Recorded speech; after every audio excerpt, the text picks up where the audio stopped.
نبی اکرم صلی اللہ علیہ وسلم نے ایک مرتبہ 3 دفعہ قسم کھائی، واللہ لا یؤمنو، واللہ لا یؤمنو، واللہ لا یؤمنو، خدا کی قسم وہ شخص مومن نہیں، خدا کی قسم وہ شخص مومن نہیں، خدا کی قسم وہ شخص مومن نہیں۔ واقعہ یہ ہے کہ ہم تصور نہیں کر سکتے کہ صحابہ کیسے لرز گئے ہوں گے، کانپ اٹھے ہوں گے، کون وہ بدبخت ہے، کون وہ شقی ہے جس کے بارے میں اللہ کے رسول 3 دفعہ قسم کھا کر فرما رہے ہیں کہ وہ صاحب ایمان نہیں۔ قیل من یا رسول اللہ، کسی نے ڈرتے ڈرتے پوچھا ہوگا اے اللہ کے رسول کس کے بارے میں ارشاد فرما رہے ہیں؟ اب جواب سنیے، الذی لا یامن جارہ بوائقہ، وہ شخص کے جس کی ایذا رسانی کی وجہ سے، جس کی بدخلقی کی وجہ سے اس کا پڑوسی امن میں نہیں ہے۔ یہ کوئی گناہ کبیرہ ہے؟ آپ کی فہرست میں تو گناہ ہی نہیں، کبیرہ کیا سوال، صغیرہ بھی نہیں۔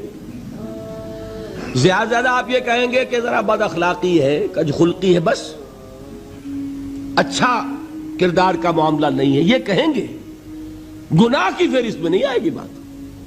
کبیرہ بہت بڑی شے ہے، لیکن اس پر اللہ کے رسول نے 3 دفعہ قسم کھائی، ایمان نہیں ہے، ہرگز نہیں ہے، خدا کی قسم نہیں۔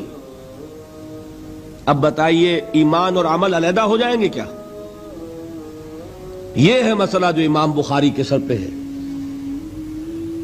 اور سنیے، فرمایا حضرت انس ابن مالک نے، یہ روایت جو میں نے آپ کو ابھی سنائی ہے یہ کوئی ایسی ویسی روایت نہیں ہے، متفق علیہ ہے، بخاری اور مسلم دونوں میں موجود، اس سے اونچا درجہ روایت کا ہے ہی نہیں۔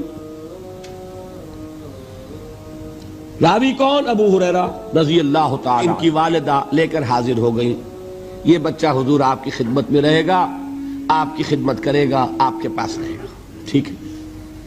وہ حضور کے خادم خاص ہے، جیسے ذاتی کوئی ہوتا ہے معاملات میں مدد کرنے والا، خدمت کرنے والا، وہ ہے انس ابن مالک۔ چونکہ ان کا تعارف ہو گیا ہے رضی اللہ تعالیٰ عنہ، تو ایک بات پہلے اور سنا دوں، جو بچہ اپنے اس بچپن سے لے کر 9 برس کی عمر تھی جب آئے حضور کے پاس، انتقال کے وقت عمر کتنی ہوگی؟ 19 برس، 10 برس حضور کی خدمت میں رہے۔ پہلے تو حضور کے اخلاق کی جو گواہی وہ دے رہا ہے وہ اس کی زبان سے سنیے کہ میں 10 برس حضور کی خدمت میں رہا، کسی بات پر ڈانٹنا تو کجا، حضور نے کبھی مجھ سے یہ بھی نہیں فرمایا کہ اے انس تم نے وہ کام کیوں نہیں کیا۔ یہ ہے ایک آقا کی حیثیت سے محمد الرسول اللہ صلی اللہ علیہ وسلم کا اخلاق۔ اگر نہیں کیا خود کر لیا، کوئی ڈانٹ ڈپٹ نہیں، حالانکہ بچے ہیں، بچوں کو ویسے بھی ڈانٹ ڈپٹ دیا جاتا ہے، لیکن نہیں۔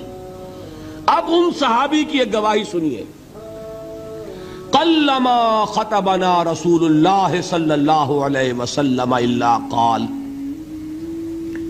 فرماتے ہیں کہ شاذ ہی کبھی ایسا ہوا ہوگا کہ حضور نے کبھی خطبہ ارشاد فرمایا ہو اور اس میں یہ الفاظ نہ ہو۔ الفاظ سمجھ رہے؟ جب بھی خطبہ دیتے تھے آپ یہ الفاظ ضرور فرماتے تھے، شاذ کبھی رہ جائے تو رہ جائے، قلما خطبنا رسول اللہ صلی اللہ علیہ وسلم الا قال، کیا فرمایا؟ لا ایمان لمن لا امانت لہ ولا دین لمن لا عہد لہ، جس شخص میں امانت داری نہیں اس کا کوئی ایمان نہیں، جس میں ایفائے عہد نہیں اس کا کوئی دین نہیں۔ بنا پھرتا ہو وہ دیندار، بنا پھرتا ہو وہ صاحب ایمان اور امتی حضور کا، امانت داری نہیں تو ایمان نہیں، ایفائے عہد نہیں تو دین۔ کس کا فرمان ہے؟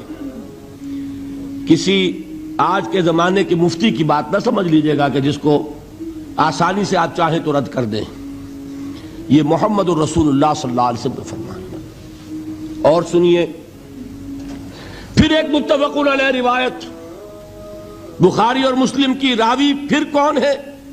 ابو ہریرہ رضی اللہ تعالیٰ عنہ۔ فرماتے حضور نے ارشاد فرمایا لا یزنی الزانی حین یزنی وہو مومن ولا یسرق السارق حین یسرق وہو مومن ولا یشرب الخمر حین یشرب وہو مومن. کوئی زانی حالت ایمان میں زنا نہیں کرتا. کیسے ممکن ہے؟ ایمان ہو اور زنا ہو جائے، پھر وہ ایمان دھیلے کا ہوا؟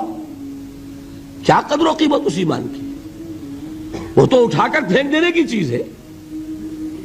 ایمان اور اخلاق پہ اثر انداز نہ ہو، ایمان اور کردار کو نہ بدلے، ایمان اور عمل کو نہ بدلے تو کس مرض کی دوا؟ پھینکو اٹھا کر. نہیں ممکن کہ ایمان ہو اور زنا ہو، نہیں ممکن کہ ایمان ہو اور چوری ہو. لا یسرق السارق حین یسرق وہو مومن. کوئی چور حالت ایمان میں چوری نہیں کرتا. دین کی بات پھیلانا صدقہ جاریہ ہے. ثواب کی نیت سے ویڈیو کو شیئر ضرور کیجیے. جزاک اللہ.